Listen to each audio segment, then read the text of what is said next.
We are a couple of weeks into Grand Concert Scenario, or better known as Girls Legend U, aka the Glue Scenario. It seems like some trainers are already sick of this scenario. Wait, am I the only one who's actually enjoying this scenario? Anyway, in this video, I will go over the must-pull upcoming banners during Grand Concert Scenario. Support card wise, there's actually not many support cards that you need to pull during Grand Concert Scenario, but there are numerous exciting UMAs that's coming out during the scenario. So in this video, I will exclusively go over the UMA banner that comes out during the Grand Concert Scenario. And to make it more interesting, we will also be ranking them on a tier list so that you will be able to find out exactly which UMA Musume are worthy of your carats.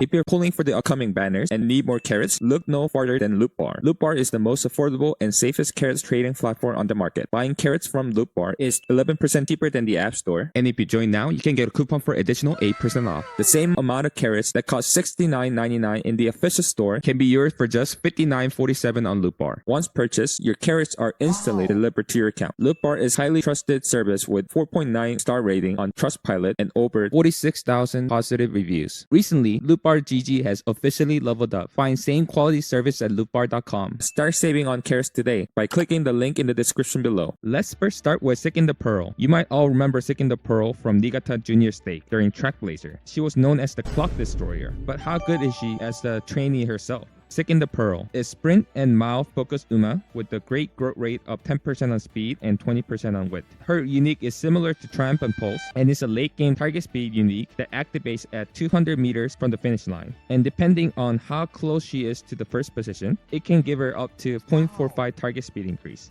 As for her skills, she has mixture of sprint skills and mile skills. She also comes with heads-on built into her kit. As for her gold skill, one is for sprint and it is called Shocking Flash, which is the gold version of sprint straightaway. The second gold skill is for miles and it's called Big Sisterly and it's the gold version of Unyielding Spirit. Initially, she has Tosin Jordan problem where one of her gold skill is for sprint and the another is for mile. So at most, she only has a single gold skill to work with on a given track, making her weaker than other UMAs such as Taiki Shuttle, who has 2 gold skill tailored to miles on the upcoming Liver Cup. However, when Pearl really shines is when she gets her Evolve skills. Evolve skills are a new balance adjustment that will be coming out on the 2nd anniversary. Basically, every UMA's gold skill can be upgraded into a purple Evolve skills with additional effect. Her Evolve skills fix her biggest issue by turning both of her gold skills to be effective on both sprint and mile. Not only that, Shocking Flash gets buffed to also give current speed increase. This is different from target speed increase, it's much better, as it could also be effective on the acceleration zone. And Big Sisterly gets big duration increase from 2.4 seconds to 4 seconds, allowing her to more confidently overtake other UMAs. With these Evolve skills, Seeking the Pearl become a really strong meta pick for sprint and mile, such as CM25, the first Mile Champions Meeting, which is often called the MILF Champions Meeting in Korean server. Of course, Seeking the Pearl is one of the meta picks on the first MILF Champions Meeting, and on second League of Hero, which will happen on Nakayama 1200 meters. She's not like a meta-defining pick like Christmas Oguri Cap, but if you ever need a second or third ace for a mile or sprint CM, she's incredibly easy UMA to slot into your team. Other thing that I would like to mention is that she has a training event which can randomly give her a charming status, similar to Haru Urara. And like her support card, she also has a training event where you can get a hint for Uma stand. And for some reason, Game Tora does not have her secret event, so I had to go to GamesWeb to get this information. She actually has 2 different secret events. First one is Mile Focus. If she wins the following mile race, she gains 15 power, guts, and SP, and she gains level 2 hints for Mile Straightaway and Mile Corner. Extremely strong secret event for Mile Champions Meeting. She also has another secret event, which she can complete by winning the Okasho, Japanese Oak, and Shukasho, and she will get plus 10 on all of her stats and a hint for Up-Tempo and Eager. This secret event is basically useless. Both of these are medium skills and are basically that skill for Seeking the Pearl, who is focused on sprint and mile race. So I would suggest you to just ignore this secret event altogether. Her unique as an inherit is also very good. It's basically Triumph and Pulse with more requirement. But overall, she's a very strong contender on sprint and miles track, who is easy to build, super strong, and outstanding appearance. For that reason, I would have to give her an A tier. But because she does not become a meta pick until she gets her Evolve skill on the 2nd anniversary, I would actually recommend you to skip pulling on this banner and instead get her through the paid $20 or $70 selector that you can purchase on the 2nd anniversary if you can fit into your budget. Other thing that I would like to mention is that she has a rerun banner not long after her first initial banner, and this was due to a Google Play payment error issue that the JP server had. But the other server, such as Korean and Taiwanese server, did not get this rerun banner. So expect to not get this rerun banner on the global server too. So if you really want to get Seeking the Pearl or Daichi Ruby Power Card, I would suggest you to pull on their first banners and not wait until the rerun banner, which may or may not happen. You may have noticed this awesome looking new timeline on this video. That's right, UMA Calculator website is finally out for closed beta. It currently includes Carat Calculator, the new awesome looking timeline, and the selector planner. And best of all, you will finally be able to save your poll plans on your account. So even when a new update comes out, you won't have to input your poll plan information again. Right now, there are still a few quirks that we need to work out, and we'll consistently be updating the website with new features. So for now, the UMA Carat Calculator website will only be available in closed beta to my contributor. But don't worry, it will be released for free like always to everyone. Early September. We just did not want to overload the website with too many new users from day one until we do some internal testing. But making a website is not easy, and it's definitely not cheap neither. So if you want to support the Carat Calculator team for our work, the link to our Patreon will be included in the description below. Thank you so much for your support. You can also join the closed beta test by becoming my YouTube contributor, but I would appreciate it if you could contribute through our Patreon instead, as money donated on our Patreon will be distributed to the whole Carat Calculator team. But no worry, none of these are mandatory. It will be released for free like always to everyone. Early September. Thank you so much for your support. For our next banner, we have the Halloween banner with Agnes Digital and Meisho Doto. The most notable thing about Halloween Digital is her new unique innovation, which is very cute and memorable. But otherwise, rest of her kits are mostly downgrade from her OG counterpart.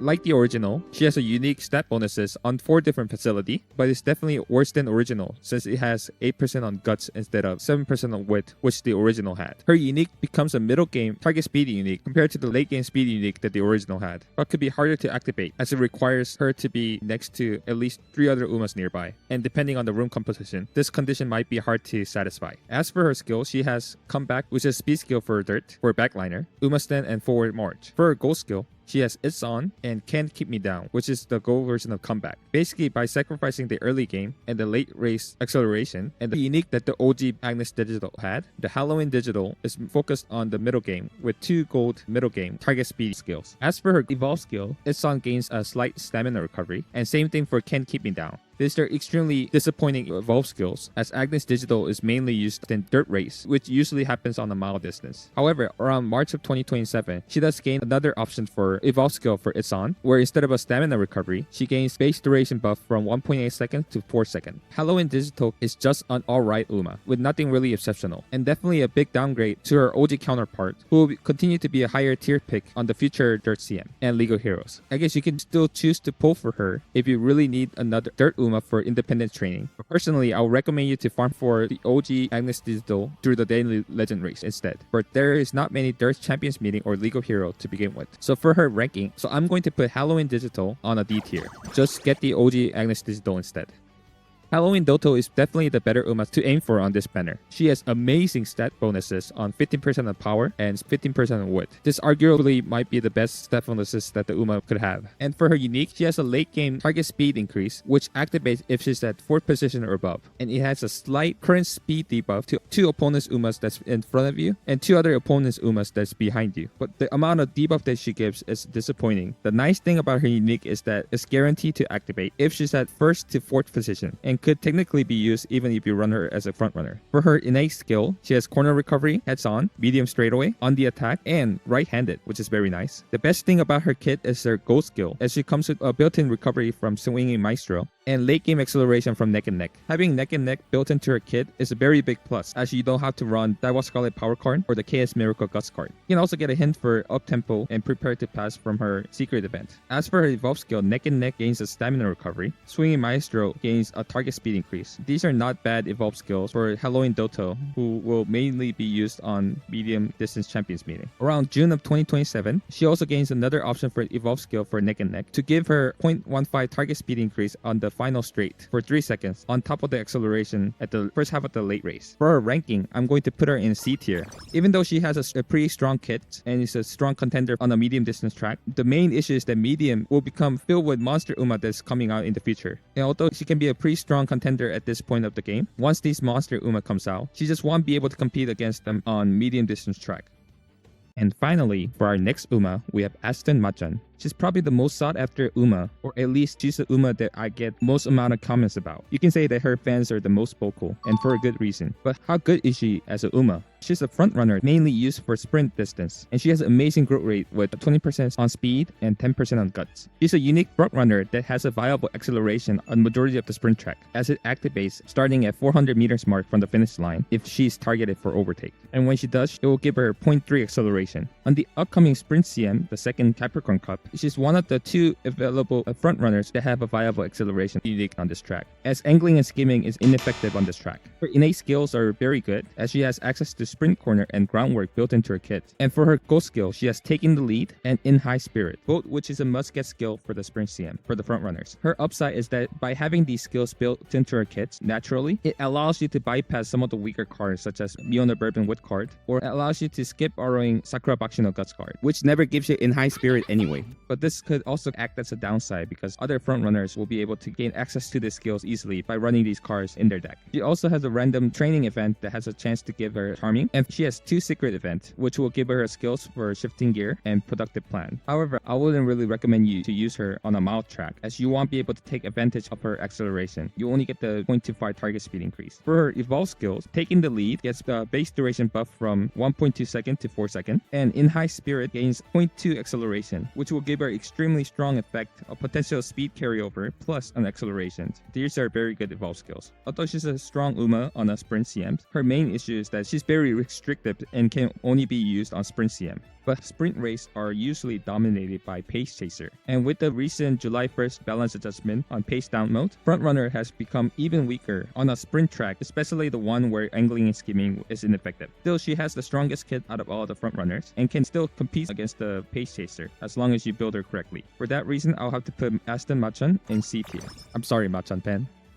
Oops, it seems like I mistakenly had a wrong image of Machan. This is not Machan, this is North Flight, Aston Machan's roommate. Sorry for the mistake, let me correct that. And here you go. Wait, is this still incorrect? Is it this one? Who cares? Who cares how she looks? Nobody is going to remember her anyway.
I'm back. That was scary. On this video, I wanted to cover all the Umas that comes out during Grand Concert scenario, but I was too invested on making this portion of the video for Just Machan. Hope you guys enjoyed that. I want to make a full video with Just Machan soon. If you're a Machan fan and want to help me write the script for the full video, please send me an email or DM via Discord. But anyway, let's quickly go over the rest of the Uma that already come out on Grand Concert that I skipped, starting with Banana Smart Falcon. Unfortunately, Banana Smart Falcon is on trend with the other alternate outfit like Agnes Digital, and in my my opinion, at most she's a side grade to the OG counterpart. Her evolve skill is kinda meh. The training chart gives us a little bit of stamina recovery. However, it does get better once she gets another option for the evolve skill around December 2027, where it increased the target speed from 0.35 to 0.45. And her other gold skill, which is the random acceleration, gains additional 0.1 acceleration. Overall, she's a dirt only Uma that's nowhere near the level of Kopano Riki or Christmas Oguri Cap, but definitely could be a viable ace. So for that reason, I'll put her in C tier. As for the Steampunk winning ticket, her main purpose is to be a parent for other Lace Surger Umas, as she comes with many strong Lace Surger skills such as 15mCc, Full Throttle, Precision Filter, and Downhill Speedster. This skill is going to be super strong for the upcoming Mao CM, the second Liver Cup, but she does have a horrible aptitude for independent training with Dirt G and Mao F. For her evolve skills, she gets base duration buff for 15mCc and Come What May. As an ace herself, she's still an Oshi pick. Even though she's not strong as an ace, she still has a lot of potential to be used as parents for other Lace Surger. And with the recent balance adjustment, Lace Surger has become much stronger. So for that reason, I'll put her in C tier. In comparison, Steampunk+Taishin can be used as a viable ace. She has a late game target speed unique, middle game speed goal skill for the end closer called Breaking Ahead, and the medium acceleration skill that you can get from Serious Symboli with card. Similar to Steampunk Ticket, her evolve skills also buffs her base duration, making them much stronger. However, with the balance adjustment, the end closure that's not Christmas Oguri are going to struggle. You'll still probably use the OG version more often for Encroaching Shadow. Still, she has some use and can be a tier pick on certain condition. For that reason, I'll put her in C tier. And lastly, we have Yukino Bijin. Similar to winning ticket, she will mainly be used as a parent, and she has way better aptitude for the independent career, as she comes with Dirt B and only 4 aptitude where she start with A, so it will be easy for you to snipe the specific red spark with her. And she has random training event, of which can give her a hint for Downhill Speedster. Her viability as an ace is not that great. Her evolve skill for No Stopping Me just gains a lane movement speed, which is not great, and Determined Descent just gains a buff on the base duration. Although around September of 2027, she will gain another option for the evolve skill for the Determined Descent, where it will also give her a target speed increase at the final straightaway, on top of the acceleration at the downhill. She could be viable as an ace on a few upcoming CMs where Determined Descent is viable, but her main purpose is to be used as a parent on an independent career. I already found a couple of great Yukino Bijin borrows, so for that reason, I'll put her in C tier. Anyway, this has been part 1 for the most pulled Umas during Grand Crisis scenario. Please keep in mind that these are my personal ranking based on my knowledge and data, and it's perfectly fine for you to play your favorite Oshi, even if she's not meta. Personally, I'll be using Kawakami Princess on all my CMs until I get to see her take the center stage on Miss Victoria. If you like this video, don't forget to like, subscribe, and hype this video. And if you're interested in joining the closed beta for the Uma Carat Calculator website, the link to the Patreon will be available in the description below. Thank you so much for watching, and I hope you have a handsome day. Bye bye. And I would like to thank my handsome contributor, Exhalation, Xpop0, and my pretty contributor, Kia, and Joe Ariel 1, and my other contributor, Cal the Noob, First X, Damon Taylor, Brago, Katie, Thomas, Toshio Toyama, Albordo Obando, Barohona, Vito Gizmore, Akurai 47, X Papes, and rest of the contributor. Thank you so much for your support. 안녕!